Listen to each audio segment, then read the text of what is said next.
Hello, I'm Miranda Kahn. And I'm John Bachman. Coming up next, right here on Newsmax Now. A huge ruling today from a federal appeals court could limit government's ability to snoop on your cell phone. Plus, we'll talk about what this means for the controversial Patriot Act, which is coming up for renewal. Prime host J.D. Hayworth will join us live. And Hillary Clinton has threatened to topple the wealthy. So why are young millionaires choosing her as their favorite presidential candidate? Plus, our deputy health editor Nick Tate follows up with us on the dangers of using treadmills, especially if you have a heart condition. All that and much more coming up this hour on Newsmax Now. And thanks for joining us on this May 7th. Yes, the battle over the government surveillance program could be causing a rift in the U.S. Senate, more specifically between two senators from the state of Kentucky. Rand Paul and the GOP leader Mitch McConnell are at odds over how to proceed with the Patriot Act. McConnell wants to reauthorize 3 parts of the law, which are set to expire this June. Also, he has delayed debate on the controversial issue, leaving little time for discussion. On the other hand, Senator Rand Paul has been a very loud critic, siding with the ACLU against the Patriot Act. This comes as a federal appeals court today ruled that the Patriot Act does not authorize the NSA to collect bulk phone data. The Justice Department is now reviewing that ruling. Arizona Senator John McCain will join Ed Berliner from Newsmax TV's The Hard Line tonight to discuss government waste, the VA, and ISIS. Here's a sneak peek at what the senator had to say about the terror group. ISIS is still enjoying significant success. Now, the retaking of Tikrit was helpful and a couple of other things, but overall, we have barely made a dent in ISIS.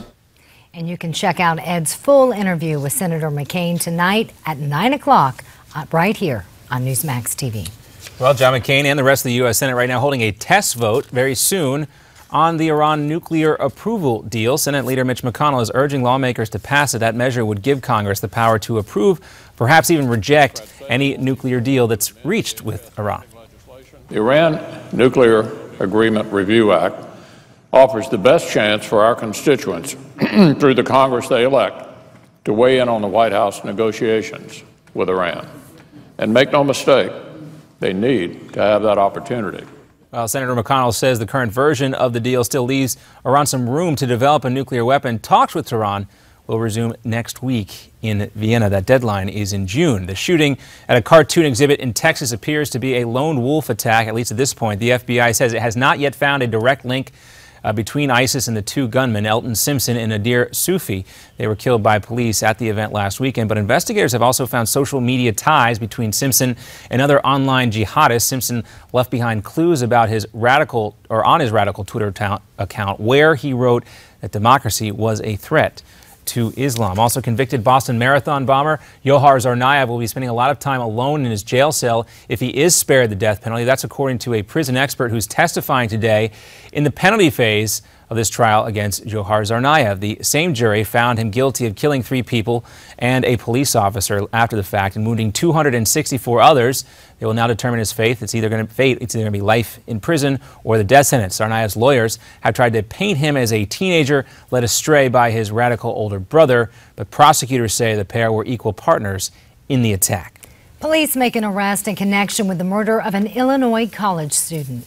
The body of Taylor Clark was discovered at the MTC Truck Driver Training Center, 12,000 Missouri Bottom Road. He was the victim of a homicide. The suspect, 24-year-old Michael Gordon, works at the truck driving center where Clark's body was found Tuesday night. Gordon lives in St. Louis. Police believe the two connected through Craigslist, where Clark was selling his car. Officers also arrested the man who was with Michael Brown the day he was shot and killed in Ferguson, Missouri.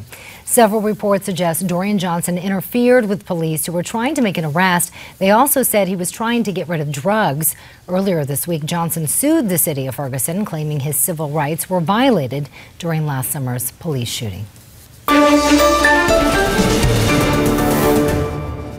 And we welcome in Newsmax Prime, J.D. Hayworth, now to talk about this issue between Mitch McConnell and the rest of the U.S. Senate dealing with the Patriot Act. Well, the new wrinkle thrown in today by that three-judge panel at the Second Circuit Court of Appeals, and that's something that we can talk about that adds a new wrinkle, because the court essentially, while saying the warrantless collection of records, they were saying that there's a situation where you will have to wait and see what Congress will do. In other words, they said it's illegal, but they're leaving it up to Congress and the reauthorization of the Patriot Act to either rein it in or move forward with it. And that sets up this real dynamic. Now, not getting into the legal weeds, something you touched on, John, the whole relationship between the Senate Majority Leader, Mitch McConnell, and the junior senator from Kentucky, Rand Paul.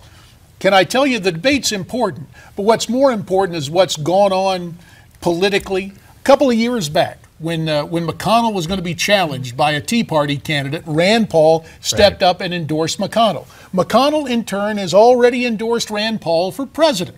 So that's out of the way. So what happens is what we call Senate comity. C-O-M-I-T-Y, civility, not comedy with a lot of yucks. What they're saying is, we'll agree to disagree on this issue, but the most important horse trading in terms of political fortunes has already been done. Now, the Patriot Act, of course, is controversial here. Does this complicate Mitch McConnell's efforts? Because this and the FISA court aspect of this is something that he's specifically said needs to get done, maybe even before they go home for the summer. Well, when you take a look at this, and Loretta Lynch was up on the Hill today, and this is what is very curious, not only the rift between Republicans, but you've got a situation where the administration, we thought would be all over this, and they're saying, oh, gee, it looks okay to us. So it can be a real reversal of perceptions here, and it remains to be seen. And it's not just the Senate. Over in the House, Jim Sensenbrenner chaired the Judiciary Committee and wrote the Patriot Act when I was in the Congress. He's saying, whoa, time out. This collection of data causes real problems for him. So it's in both houses with both parties in this situation. I saw a tweet from Senator Mike Lee of Utah today saying this needs to stop. The NSA data collection needs to stop. And you know, when those guys get out on Twitter, there might be something in the works. Someone who wants to make an issue of the Patriot Act vote, which is coming up, or needs to come up before the end of June. Well, let's talk about something else. Let's talk about the Contract for America, something that you know quite a bit about, having served in Congress. Let's take a listen. Okay. Thought we were going to listen. He's featured in a big Rolling Stone story that puts him at the center of a national liberal movement. And next Tuesday at the U.S. Capitol, de Blasio plans to unveil a 13-point progressive agenda modeled on Newt Gingrich's Contract with America and designed to combat income inequality, which reportedly includes universal pre-K, a $15 minimum wage, and paid family leave. So do you think there's going to be another one on the way? Imitation, the sincerest form of flattery, closed circuit to the, quote, progressives, all the guys on the left. You need to come up with fewer points than 13. I mean, it's 13 from de Blasio. Woodrow Wilson had 14 points. It's a little too much. In writing, we're told it's the rule of 3, but we had a situation where we had 10. 10 items in the Contract with America. That was manageable, plus we were able to bring them up and discuss them in a way that was logical, and we put it shows you how much time has passed in 20 years.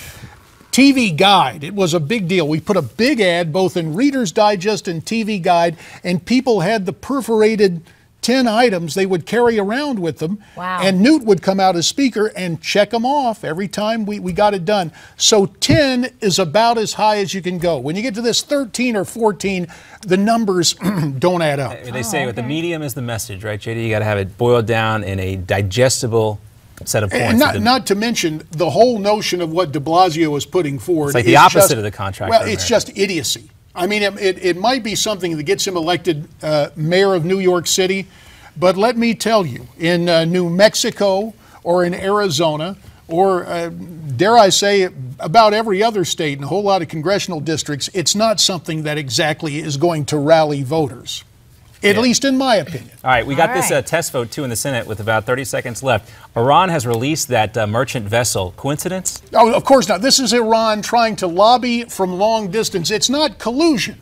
But what it allows the White House to do is go to some Democrat senators and say, look, our way is working. Not that bad. It's not that bad. So that's what's going on. International brinksmanship has played out with this interesting release of the vessel by Iran. All connected. It is connected. Not a conspiracy, just a confluence of situations. Well, we appreciate you connecting with us here on Newsmax Now. You bet. Catch JD Hayworth tonight at 8 o'clock on Newsmax Prime.